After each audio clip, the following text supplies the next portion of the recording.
Hello students, welcome back to my channel.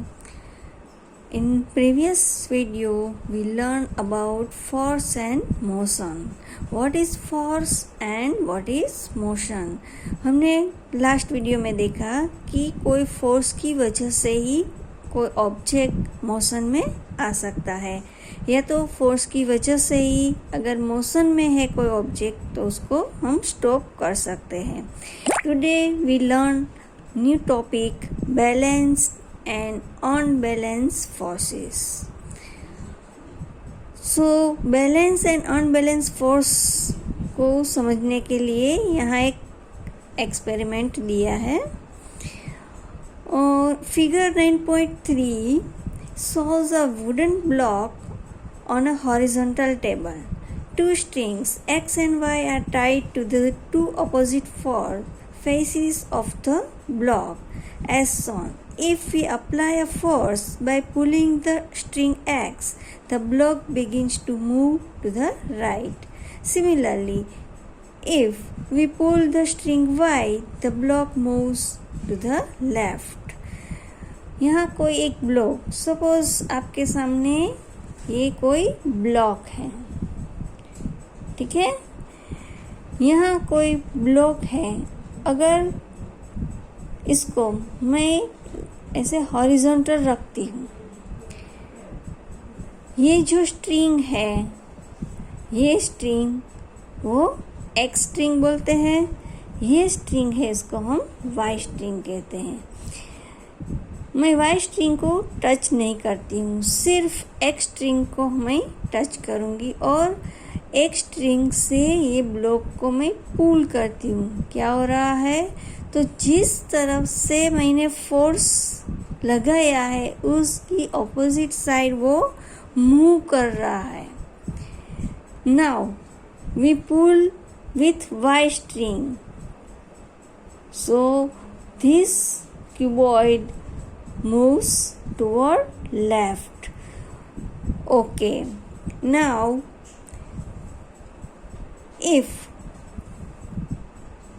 we pull the string Y, the block moves to the left. अगर हम Y string को पुल करेंगे तो वो left की तरफ जाएगा. X string को हम पुल करेंगे तो वो राइट साइड जाएगा. Okay, but if the block is pulled from both the sides with equal force, but हाँ यहाँ ये क्यूबॉइड है, उसको हम दोनों साइड से ऐसे पुल करती हूँ तो क्या होगा, तो ये जो ब्लॉक है वो किसी भी साइड मूव नहीं करेगा. क्यों? क्योंकि इसको राइट साइड से जितना फोर्स लग रहा है उतना ही फोर्स लेफ्ट साइड से भी लग रहा है, तो वो स्टेडी रहेगा, वो मोशन में नहीं आएगा. इसका मतलब क्या हुआ कि अगर फोर्स दोनों साइड से सेम फोर्स लग रहा है, ऑपोजिट साइड से सेम फोर्स लग रहा है, तो वो ऑब्जेक्ट मूव नहीं कर सकता. ठीक है. Such forces are called balance force. Then it is called balance force and do not change the state of rest of the motion of an object. Now let us consider a situation in which two opposite forces of different magnitude pulls the block. In this case, the block would begin to move in the direction of the greater force. अगर मैं एक side से ज़्यादा force लगाती हूँ, देखो अब मैं इस साइड ज़्यादा फोर्स लगाती हूँ और लेफ़्ट साइड में कम फोर्स लगाती हूँ, तो ये ऑब्जेक्ट कौन सी डायरेक्शन में जाएगा, तो जिस साइड से उसको ज़्यादा फोर्स मिल रहा है उस साइड वो मोशन में आएगा. तो इसका मतलब क्या हुआ कि अगर दोनों साइड सेम फोर्स लग रहा है तो ऑब्जेक्ट स्टेडी रहेगा, वो मोशन में नहीं आएगा. बट ऑपोजिट साइड में उसको फोर्स लग रहा है और उसका जो फोर्स है वो जिस साइड से ज़्यादा होगा तो उस साइड वो मोशन में आएगा. Now, in this case, the block would begin to move in the direction of the greater force. Thus, the two forces are not balanced and the unbalanced force acts in the direction the block moves. This suggests that an unbalanced force acting on an object brings it in motion. इसका मतलब क्या हुआ कि balance force से कुछ नहीं हो सकता, कोई भी ऑब्जेक्ट है वो मूव नहीं कर सकता. जब इसके ऊपर अनबैलेंस फोर्स लगता है तभी वो ऑब्जेक्ट है वो मोशन में आ सकता है. What happens when some children try to push a box on a rough floor? If they push the box with a small force, the box doesn't move because of friction acting in a direction opposite to the push. Now, this friction force arises between two surfaces in contact. In standard 8, you learned about friction. Friction क्या है?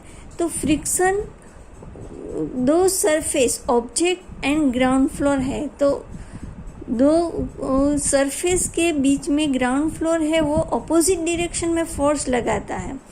तो जब भी हम rough surface में कोई भी object को मोशन में लाते हैं, मूव करते हैं, तो फ्लोर है वो ऑब्जेक्ट के ऊपर अपोजिट डायरेक्शन में फोर्स लगाता है और ये फोर्स की वजह से उसका जो मोशन है वो कम हो जाता है.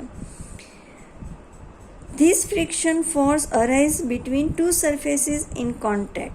In this case, between the bottom of the box and floor's rough surface, it balances the pushing force and therefore the box does not move. यहाँ क्या होता है, हम जो फोर्स बॉक्स पे लगाते हैं वो और फ्लोर है वो ऑब्जेक्ट पर जो फोर्स लगाता है वो दोनों ऑपोजिट डायरेक्शन में हो जाता है. इसीलिए रफ सरफेस में जब भी हम कोई ऑब्जेक्ट को मूव करते हैं, उसके ऊपर फोर्स लगाते हैं, तो वो जल्दी से हिलता नहीं है, वो उसकी जो पोजीशन है उसमें कोई चेंजेस नहीं आती. It balances the pushing force and therefore the box doesn't move. Children push the box harder, but the box still does not move. This is because the friction force still balances the pushing force. If the children push the box harder still, the pushing force becomes bigger than the friction force. There is an unbalanced force, so the box starts moving. अब children है वो ज़्यादा force लगाएंगे तो वो friction force से भी ज़्यादा जब फोर्स हो जाएगा तब वो बॉक्स है वो मूव करेगा. What happens when we ride a bicycle? Next, ये एक्सपीरियंस सबको होगा. जब हम बाइसिकल राइड करते हैं तब क्या होता है? When we stop pedaling, the bicycle begins to slow down. जब हम पेडलिंग करना स्टॉप कर देंगे तो क्या होता है? बाइसिकल स्लो हो जाती है. This is again because of the friction forces acting opposite to the direction of motion. In order to keep the bicycle moving, we have to start pedaling again. अगर हमें फिर से चलाना है साइकिल तो हम क्या करेंगे? पेडलिंग करना स्टार्ट कर देंगे. It thus appears that an object maintains its motion under the continuous application of an unbalanced force. However, it is quite incorrect. An object moves with a uniform velocity when the forces मतलब pushing force and frictional force acting on the object are balanced and there is no net external force on it. यहाँ क्या कहते हैं कि it thus appears that an object maintains its motion under the continuous application of an unbalanced force.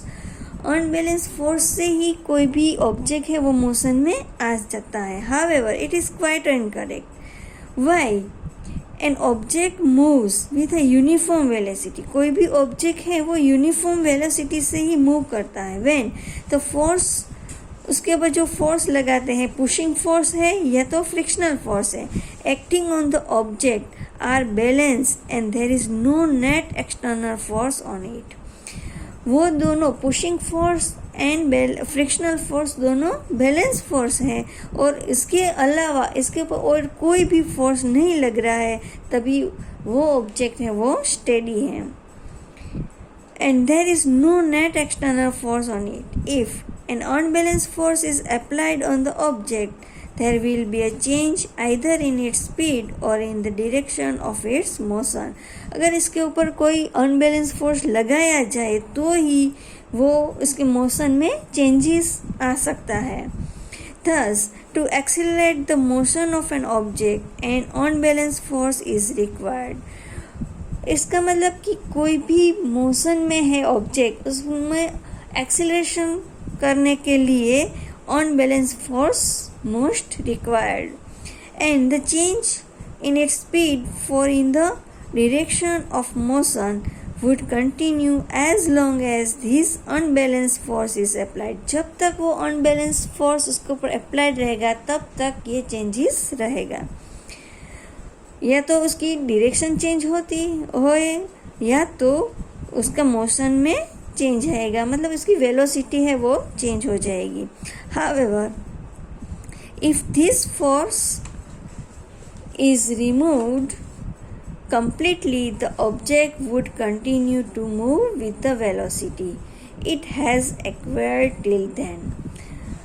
जब तक वो remove नहीं होता तब तक ये जो चेंजेस है, या तो इसकी डायरेक्शन में चेंजेस हो या तो उसकी वेलोसिटी में चेंजेस है वो रहता है. The object would continue to move with the velocity it has acquired till then, और तब तक ये वेलोसिटी उसके ऊपर रहेगी.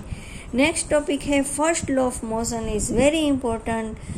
इन next video we learn the first law of motion. Okay, bye bye.